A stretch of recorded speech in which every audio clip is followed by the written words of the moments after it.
Welcome to the Radio Vision Tech Podcast. I'm the host. To my left, we have the participant playing as a female voice, which is played out by my fiance. And then to my right, we have Mr. Puzzles from SMG4, who's being played out by my best mate. Say hello, you two. Hello. Hi. We are here to discuss about Has Been Hotel as, well, two people here literally wearing, well, their versions of characters from it. And in terms of credit, I fully drew my avatar. I also drew my mate to the right. I drew the puzzles. And to the left, actually, my fiance drew her own. So, congrats on that. Thank you. Now, we are talking about Has Been Hotel, and we're going to start with the origins of the show. Way back to the pilot. Oh, those days are so long ago. 2018, 2019. Remember stuff like that back then? Jesus. It was simpler back then, I would say.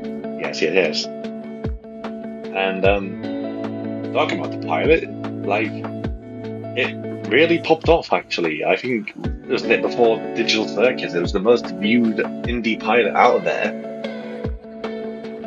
It was, yes. Yeah. No, they also, I can't lie, had a very different mood compared to the actual show. I agree. A lot more darker, a lot more characters which are meant to be evil were actually evil, like Lucifer in the pilot was probably going to be a villain, the way he has been portrayed. Probably. Full show, well, you know how he is in the full show. Bit goofy, 80. Yes. Yes. Mm. But my god, it does take him back. Even though the animation was rough, definitely rough. Let's not talk about that one thing about, the Addict music video with Angel facing forwards. That'll never get on my head. Yeah. Talk about characters which can't face his own way. You got flat TV head, even though Vox had one scene in the pilot. Yeah. He had one scene when he appeared in like a... When Maggie's doing that whole thing about talking about the overlords, he appears. Yes. Yes. Yeah, this was all in back what was it? I believe it was October 28th, 2019. Yes, it is around then. It's October, yes. Which is very fitting because Yes. it literally fit in with that Halloween vibe, and it's also really inspirational because at first Vivian was failing because Suphobia, was getting nowhere. But then she salvaged it into Has-Been, and my god, that went far. Really because far. It really did. Because what she did, she began funding her work on Has Been Hotel through Patreon in 2024. 2014. She funded the pilot, and she did a lot of live streams, I remember. That's how we got to know so much about the show before even the pilot releasing. The amount of live streams she used to do about it. What the Unicast? I think so. And then, the pilot released, it popped off. Like, really popped off. And really, I found it like an entire fan base grew from that. So many songs made. So many people were ready for it. And, like, I think from the pilot, the full show was just guaranteed because it just did what it needed to do. And the thing she made that was she did that with self-raised money. And that's just... Jesus. She funded her own money to make something so big. Like, I can't lie, it's like it had a domino effect because it started inspiring other people, like Glitch of Meta Runner, and then I think Meta Runner actually released before Has Been piloted. Yes, but I think it was both Glitch's success of SMG4, and I think it's from the live streams. I think I think that's what gave the brothers of Glitch / SMG4 the idea to make their own show, because noticing the success Hasbin was gaining with the with the live streams. There we go. Like, I can't lie, Vivian's like she's the mother of modern indie shows. Yeah. Yes. Like, so much thanks to her. And then, not too long after, just to give us something to wait. This is how great of a creator she is. I'm not going to talk much about it, because it's not the subject, but not too long after releasing the Hasbin pilot, she releases Hell of a Boss.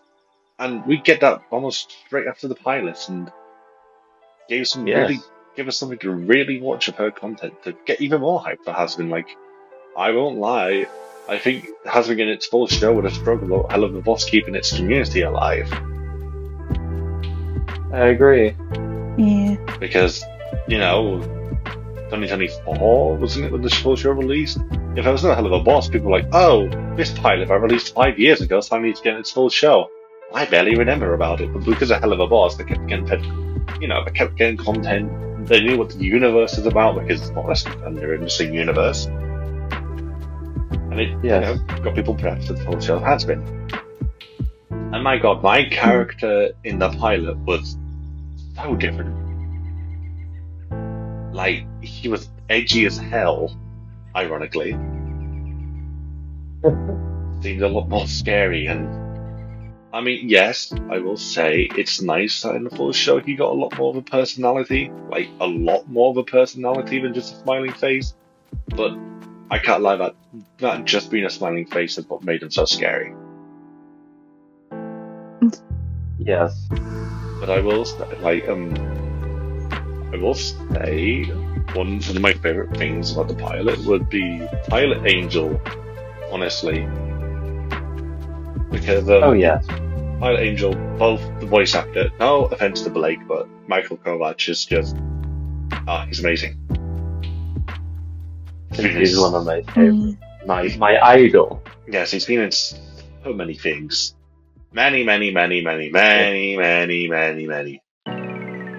And Is it in the animation? There's 100% chance he's in it. honestly, new indie show? Look for Michael. He's there somewhere. He will be. Yes. He's always there. He's always watching. He always comes back. No, he's not William. That's funny as well. A lot of people don't know. Vivian also animated a FNAF music video. Something I didn't even know. Yeah, so you can look into it. There's actually a FNAF music video that's animated by her. And when you see how she's really animatronics, it looks... I can't lie, it looks weird. She should... No offense, definitely never do that again. It did look quite weird. Still her animations are still cool to see. She's a lovely animator. Even though she's barely animated anymore, because she just directs the creation of it. And, well, obviously, I can maybe think she directs the art style. Oh, I wonder why. It's all her art style. She also did an animation for a Weird Al video. Oh, yes. That Weird Al. And I think that was probably the tribute to that. Weird Al was originally going to be Lucifer, but it got last minute changed to Jeremy Gordon. I love Jeremy, but Weird Al would have been so much better in my opinion. Weird Al would have... Yes, I feel like Weird Al had that bit of kookiness that full show Lucifer got. And it would have actually fit a bit more. Yes. And I felt like if there's another voice actor for Vox, 100% Bo Burnham. No offense to Christian, but absolutely. Just the way with Vox's song, just Bo Burnham. And we're going to stop talking about this because we're talking about the full show and we're trying to talk about the pilot. And God, you had Edward Bosco and Black Griffin portraying Alistair. Bosco, honestly, he gave it such a creepy tone. And then, Black Griffin singing. Never forget that. Never forget Black Griffin singing. They did bring him back for Hell of a Boss. They did, yes. I mean, bit too good to let go. And the fact that Black Griffin still goes through making fan Alistair songs. Yes, they're no longer official, but the fact he's still that committed to the character, he's making fan songs in it, it's just amazing. It really shows that Alistair had a special place in Black Griffin's heart. Always probably be a secretary. And to be honest, I think if it wasn't for the Husband pilot, Black Griffin would be where he is now, which he's in a lot. Yes. Well known. He's been in most of the songs of the FNAF movies. He was part of Stuck Inside. What's the one they made for the second film? All of them? Not Dance Forever. I'm not sure. That was just Darko and Aoki. The other song. Fox, you would know. You listen to it. It's the one which. It's the one FNAF 2 movie song where they actually got Abby's actor to sing for her in the beginning. In the beginning? Yes. They've actually got Abby's actor singing in it. It's that one FNAF 2 song. It's the one CG5 Black Griffin and all that work together again. You know, the same people who did Stuck Inside. It's the one they did for the second film. I can't control myself. Yes, Black Griffin was also in that. Just from his success of having, he just went mental. And it's just as well, the pilot had that. And I'm not saying anything bad about the full show, but the pilot had that vibe. And also, I can't lie, it just feels so nostalgic to see it old style. Yes, it had many, many, many flaws. Many flaws. I will not lie, it is flawed when you look back at it. Specifically, I will say Charlie's character in the pilot was just a bit. And I would also say the same for Vaggie. Charlie and Vaggie in the pilot were a bit nah. But I will, as we will get onto it, I'm really blunt. Charlie still struggles as a character in the main show, but we'll get onto that. I think that. Yes, okay. That. We are at the end of the segment of the pilot. Can you just give me a second? I'll get up the question for the end of this one. Okay. Guess what the question is? How many characters in Hazbin Hotel wear bow ties from the main cast? No searching, no cheating. Just try your best to think about what characters in the main cast wear bow ties. Season 1 or Season 2? Both. Main cast. So remember? Main cast. So this means people who live in the hotel. House Lucifer, Alistair. Lucifer and Alistair, yeah. Okay, go on.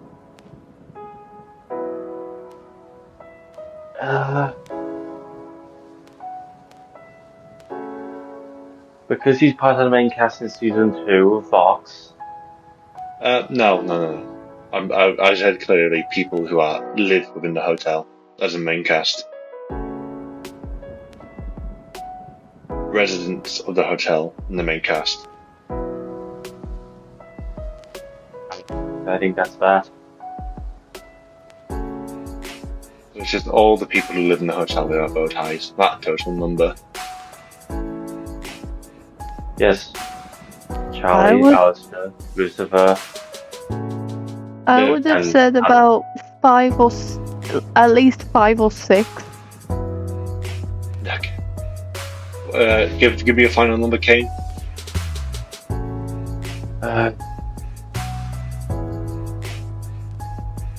4, I'd say. Okay. Emily gets this point because there is a total of 6.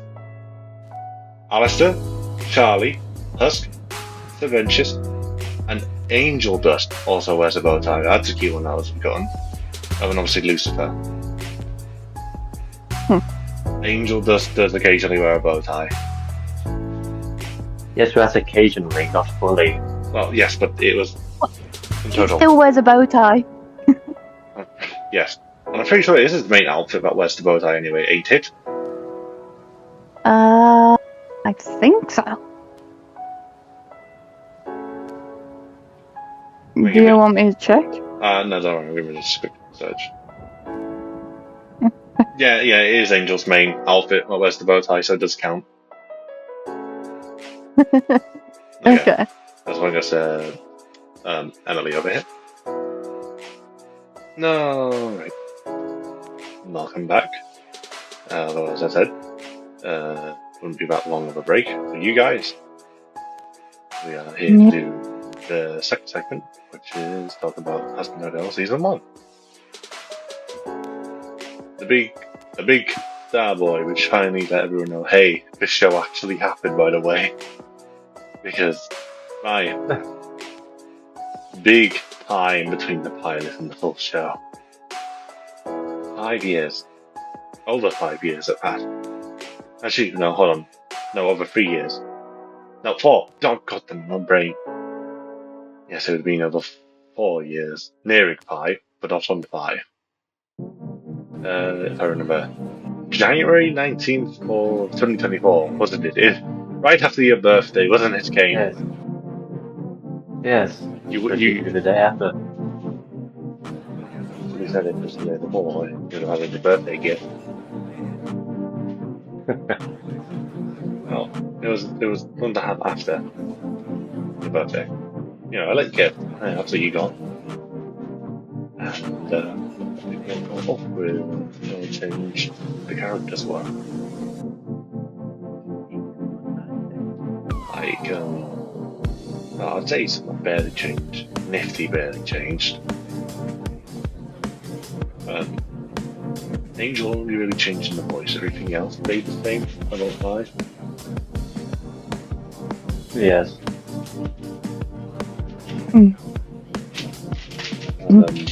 What was I going to say? Oh, I'm not worried about it. I also think that didn't really change the voice.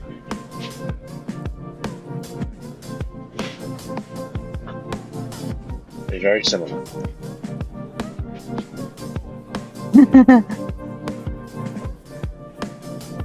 But yeah, anyway, as I was saying. But characters that changed a lot. Lucifer, oh my. Looking so serious and so menacing to a very goofy autistic guy, to put it blunt. So, I like it. I do like how they just made him one of those big, softy dads. It's nice, to be honest. Nice contrast, because I do like it when shows like, oh, your expectations, Lucifer, a big scary man which you could have fear. But then instead you got the opposite, goofy guy which doesn't really hurt anyone. Yes. And also, that's not about the duck obsession. I might have gone a bit too far. And then Alistair lost so much of his creepiness, but it's because they filled it in with so much personality. Like, he stopped just being a smiling face, you saw him getting annoyed, you saw many things of him showing that it made him a lot more human. When, I can't lie, in the pilot he was more of a creature which no one could explain. But it did make him horrifying in the pilot, and yes, I won't lie, it became a tiny bit of a joke in the full show, but you know, it made him more understandable, more relatable, because he had a personality. He wasn't just smiling. Oh, he still was just smiling. He's literally, you know, always smiling, but still like keeping. Yes. Even though the thing is with the art direction that Alistair can never frown, there's been many frames people found where he has frowned, and they have become iconic memes. Specifically the pilot ones. I've seen a lot of the pilot frown faces. Yes.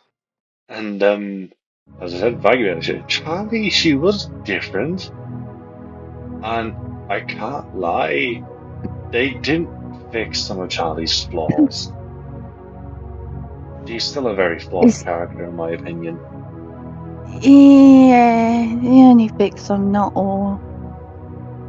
Because, like, she's just so... Not like a character at all. Yeah, she doesn't develop. In all of season 1, she doesn't change. I mean, I know it's meant to be because he's a rhyming beacon of light who's so innocent, but she's just nothing. And then you got the main villain of season 1, which honestly was amazing. Played by Alex Brightman. Oh my. Oh yeah. That they made him so misogynist. Just the irony of how they did Adam was amazing. Like, I agree. It was extremely misogynistic and everything. And the whole joke is that the first man, and he's just so egotistical and like literally thinks he's above everything. Oh, the irony. And then making all the other angels and the Exorcist army females. Oh, it's beautiful. It perfectly portrayed how Vivian wanted to portray Adam, but also making it funny as hell. And my God, you could tell that's Alex Brightman voice because of that rasp. All of his voices have that absolute rasp. And I will also say another character that changed a lot from that, which was Pentious. Like in the pilot, Pentious looked like he was going to be an occasionally occurring joke, but he actually became a full cast member in the full show and has a lot more to it than you thought. And well, he gets even more in season 2, but they're not there yet. Nowhere near yet. But my God, he becomes a lot more of a character in the full show than he was in the pilot. And he does a lot of change. Like that's what I really enjoy about Seth Pentious' character. He's one character you see change a lot from his first appearance to his last appearance, which sadly in season 1 is where he dies, but you find out for the post-credit scene of season 1 he doesn't really die, he actually gets a beam.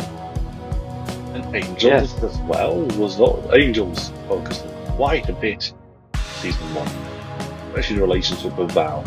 You know, with the Bang of Poison. I do think might focus on him in next season. Oh yes, that would be a focus on Angel in the next season. Most definitely, because Val's the new main V, but I don't know, it's season 2 talk. It's stuff we need to explain when we talk about season 2. And actually talk about season 2, how well season 2 was set up from season 1, because you saw Vox and you was kind of shown some teasers of Vox, but not too much. And you know, he really got built up as keep an eye on him. And like kind of after his thing with Alistair, who stayed gone, he doesn't get kept an eye on. Yeah. Which Stayed Gone will definitely be one of the most memorable songs of season 1. Yes. And just like it does have flaws. Season 1, like the pacing. Oh, the pacing was unmatched. 8 episodes and 6 months, and sometimes the distance between episodes is like 2 to 3 months. Like you really just sit there thinking, wow, there could be many scenes you could have put in there. Why is this pacing going so fast? I mean, yes, I know that's because hasn't started with the biggest Amazon budget compared to the shows like Boys and Invincible, which get a lot more of the Amazon budget. But like, it did get done dirty with runtime and how much it showed, which I feel like is much more basic with Hell of a Loss had 12 episodes in season 2. Oh yes, it was talked about as going to up season 2, but it didn't. It didn't get a 10. Each episode didn't get a 10-minute increase, which is good. That was very, very well done. But that basically gave it another. On the technicality, gave it another 80 minutes. Episode or 2 of runtime.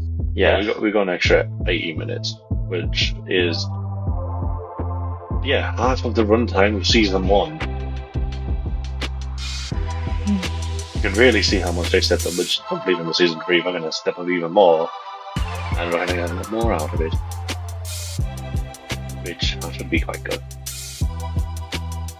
And as well with season 1, like, you remember all the controversy surrounding it?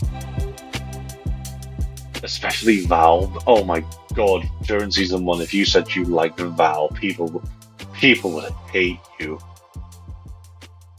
I mean, yes, he's actually exploitatious,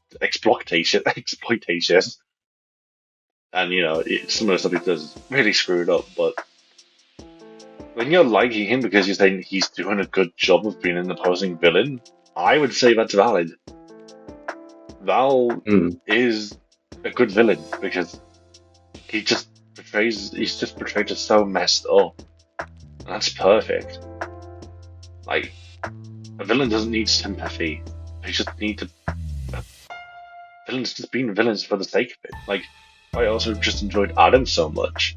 He had no motivations, no nothing. He was just down to the right misogynistic and believed he was above everything, which made him a villain. And that's why he worked so well, in my opinion. Yeah. And then they do give villains which get justification. They do all kinds of villains because Sarah, she's like, oh yeah, I had to call the examinations, but you can tell it's a bit of her, which has a bit of guilt behind it. Yes.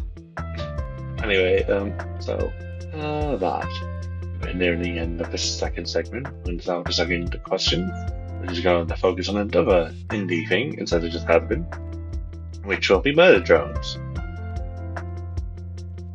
And I've been thinking of this question for a bit because there's a few questions you can do for murder drones. Yes. But this will be a true or false question. Was there a tease of Sinessa in Cabin Fever? Yes. Yeah. Okay, what was it? When Uzi was alone. And a flashlight not even looking out. I'm meaning specifically Sinessa herself. Did you actually see a bit of Sinessa in Cabin Fever? Yes. Go on. She was facing away. And then you can, slowly after that, you see a hand crawl around the corner. Yes.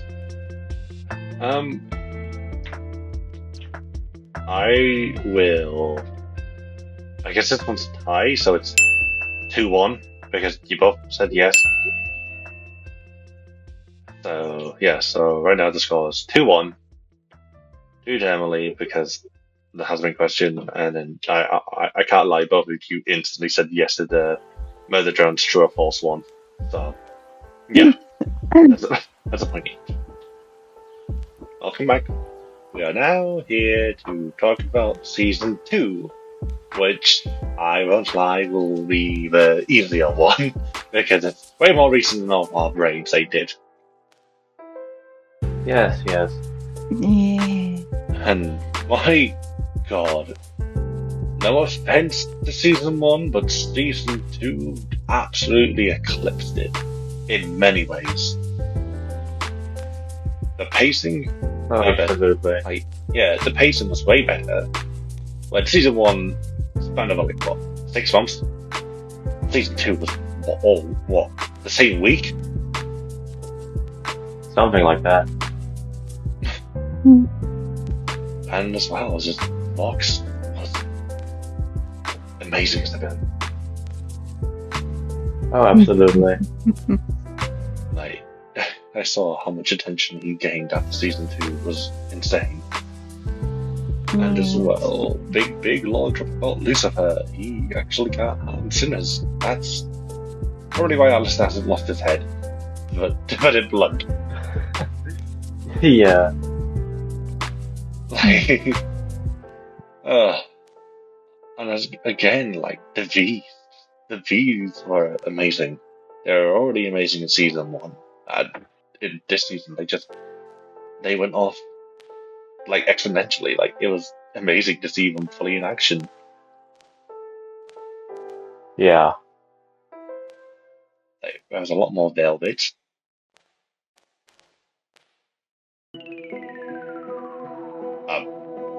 Okay, no one's going to put on that one. Yeah.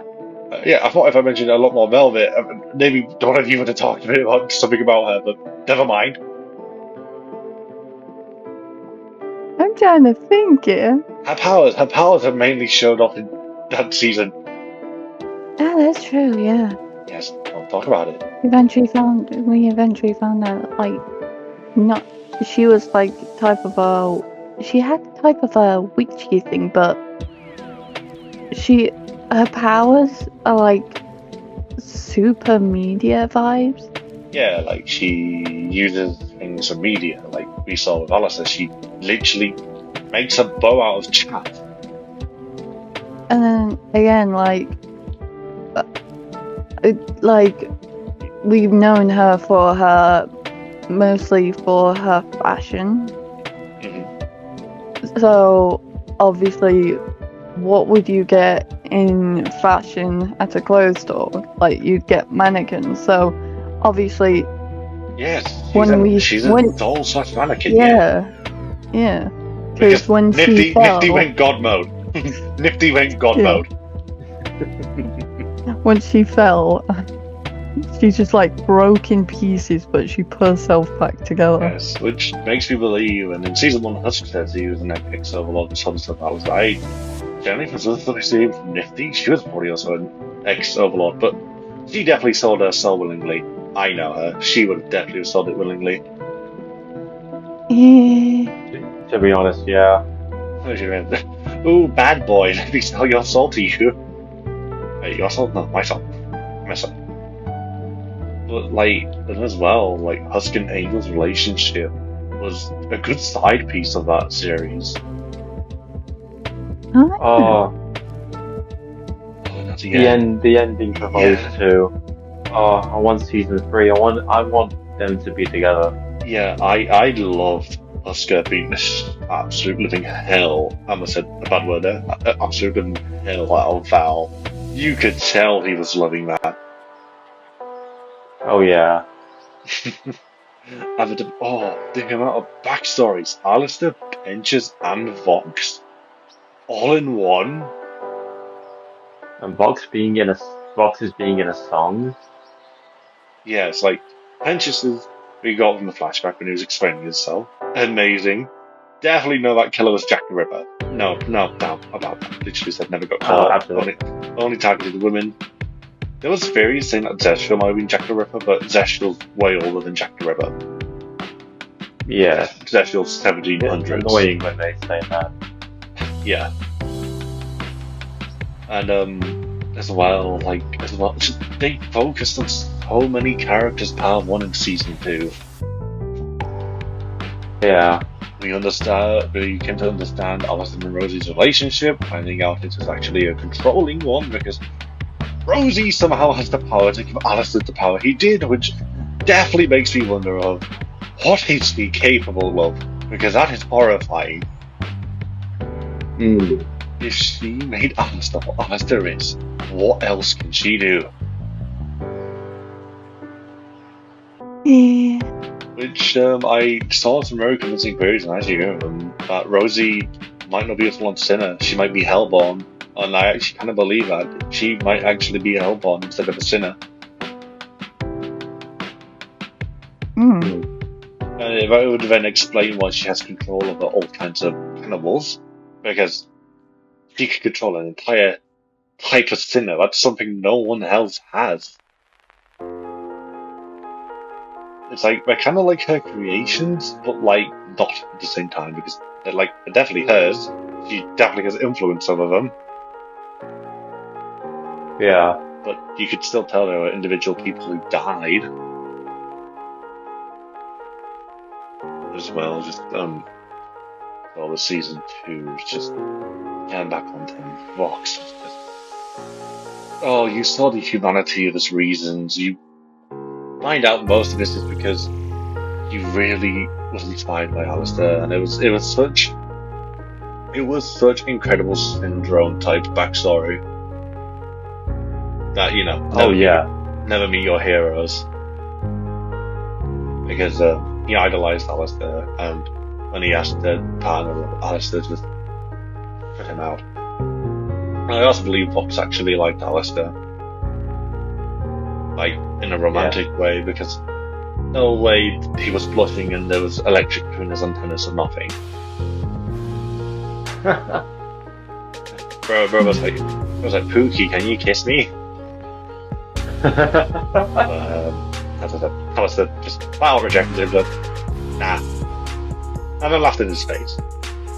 And you could just tell that Vox still clings on because of his clothing. Like, literally, Vox wears bow ties, wears suits. When you actually look before his obsession with Alistair in Hell, he didn't really wear bow ties. He wore normal ties.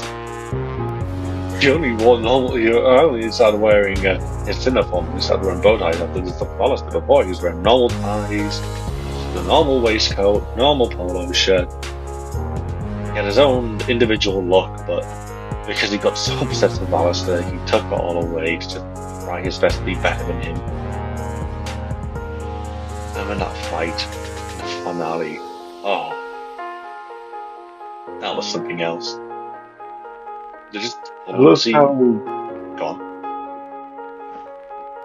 Vox takes something from others and makes it his own. Yes, because Vox Die is a reprise of Lucifer's part of Vox Populi. Exactly. You can hear the same guitar solo. And that's the thing, that's what Vox is trying to represent. That's the true thing about his character. Nothing of his is original. It's all copied. He's literally nothing without other people, and that's the main thing that's built up about him. And at the end of season 2, it happens. He's got no one. So, and what Vivian said about season 3 is that we're going to see how Vox processes that. Because Vox has lost everything, he's a nobody, and how's such an egotistical man gonna cope with nothing? Yeah. And I felt like it's teased that he's gonna get into the hotel, because throughout the whole scene where he goes to the chat and goes, "Do you think I can be redeemed?" That's, I'm gonna put that blunt, that's suspicious. That was calling something out. Oh, an Angel. Angel's definitely prepped up for something big in season 3. I won't lie. Yeah. Because the little hint, but not a full show of Angel's backstory, the angsty thing at the end of the season with Husk, and how Husk was I would say Husk was focused on as much as Vox was in season 1, so I definitely think Angel's gonna have a massive relevance in season 3. And as well, we know Big Bad Lilith is actually coming down to Hell with season 3, which is big for Lucifer. It's gonna be big for Charlie, and it's just big for the Morning Star family. And as well, there will definitely be it's gonna be a huge Lucifer focus.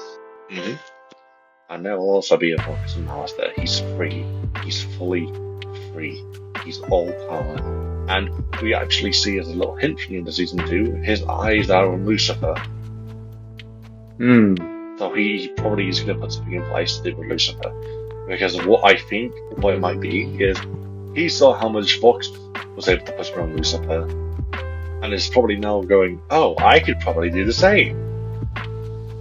And I feel like that's kind of why Alistair was just sitting and waiting, because he wanted to observe to see what Vox did, because I now think the ironic thing is, even though Alistair always talked bad about Vox copying other people, I could imagine we might see Alistair copy Vox with what he did for his rise to power.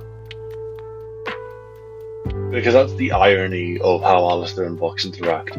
Alistair belittles Vox, and so does Vox belittle Alistair, but both of the things they say to each other is hypocritical for them to say to each other. And that's why I love about the irony of it. The irony of it is, whatever Vox says about Alistair could be said about Alistair.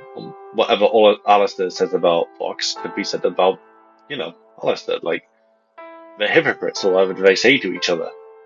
Which, in a funny way, still makes them look like they know each other very well, and it makes them look like they're in a toxic relationship, because they just keep saying hypocritical stuff to each other. Yeah. Like, it looks like such a, oh, I hate you and I hate you too relationship at times.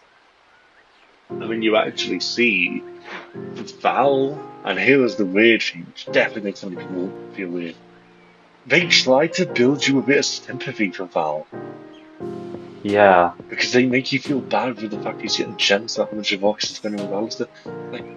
Which makes me believe there's a lot more for Val than we first knew. Like, he might actually be a tragic villain. Because we know he had a passion for art, but he doesn't. Yeah. main ability has nothing to do with actual drawing art. It's pornography. So I believe something may have happened to him, which made him have to give up his art, and why he went into pornography, to put it blunt. Yeah. I believe we're going to get to know him more. Especially, and I do think next season as well, the colours also hints to Valentino, because we see he has a purple outfit at the end of season 2. So I feel like that. Yeah. I feel like that purple and green isn't just meant to point out, oh, Lilith, oh, Alistair. I feel like it's meant to symbolise a lot more than just that. And we actually know a tiny bit about season 4. Its main theme is going to be golden. Yeah. Oh, I wonder what that means. But also golden pearly gates of heaven, which, to be fair, might be the biggest hope of the other archangels being shown. It's going to have a heaven focus. I hope so. And as well, I will talk bad about season 2 for one thing. Don't get me wrong, I do like how we're building up Luke, but Gravity should have been a later season song. Yes. They build it up like Luke's going to do something big, but actually all we see is that she's holding back more. When Gravity was showing a song of her snapping and finally going to do something about it, well, we didn't actually see her snap. We see her getting held back more, so I won't lie, Gravity's just out of place. It should have been later on in the show. Because you go and you see Hear My Hope, and Luke comes down and starts laughing, that part of Hear My Hope. And you're like, oh damn, yeah, here it is, Luke's big part, but it gets stopped quickly, so it's a bit underwhelming. Like, don't get me wrong, Gravity was amazing. Oh my god, it was amazing, but out of place. One of the best songs so far, but to me it's overplayed now. Oh yes, I've heard it so much. I won't lie, some of my favourites, Vox Populi, Don't You Forget, and The Reprise. Brighter, I've heard a bit too much now, but I would also say Angel Dust Song and Love in the Ball. Those are quite nice. Yes. Anyway, it couldn't be too bad. That's the end of Talk About Season 2. I actually won't lie, this one went a lot better. But I guessed this anyway because we knew a lot more about it and there's more pressing heads. Now it means the question to the end of this segment, which is going to be, and I'm going to throw in one that you two might both struggle with because I know it's a franchise you both only kind of know, and that's Undertale. It's indie, it counts, and I wanted to throw in one that I know both of you kind of didn't know too much about. You only knew one thing. One thing it's just to make it fair. It's currently 2-1. I just thought, throw in one that might make them struggle. Which is another question. Now, and this one won't be too hard. And whoever gets to answer, whoever tries to answer first. What is the language that Gaster, the secret entity, speaks in Cold? What's that called? What is the text Gaster speaks in Cold?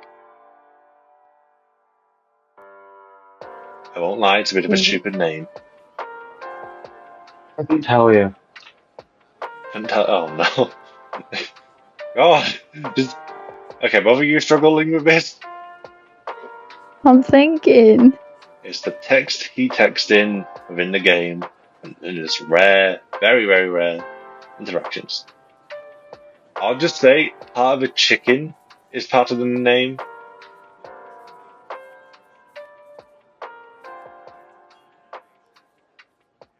And it's a part of a chicken that's a part of any bird, and it's like the first part of the name.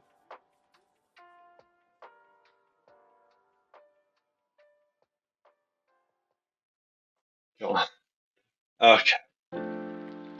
Give it. Look, part of like a chicken or a bird, right? Yes, that's the first part of the word. Is it like the actual chicken or the body of the chicken or? It's one of the limbs of the chicken, and It's a famous one that all birds should have. Think about it. Wing. Wing. Yes, the first part of the word is wing. Oh, playing winger. No. I've got a song stuck in my head, so wingding? Wingding. Hold on. Wingding. Yeah, you got it. It's wingdings. Oh, so I was gonna put one. Oh, This means in the outro we won't do a question because it's 3-1. Well done, Emily, you won. There's no reward. Wow, oh. well done. Okay. Alright, that was everything talked about. And it is time to the outro. First thing I'm going to run through is some credits. Once again, art credit of the Alistair puzzles goes to me. The Vox one, my fiance Emily did herself.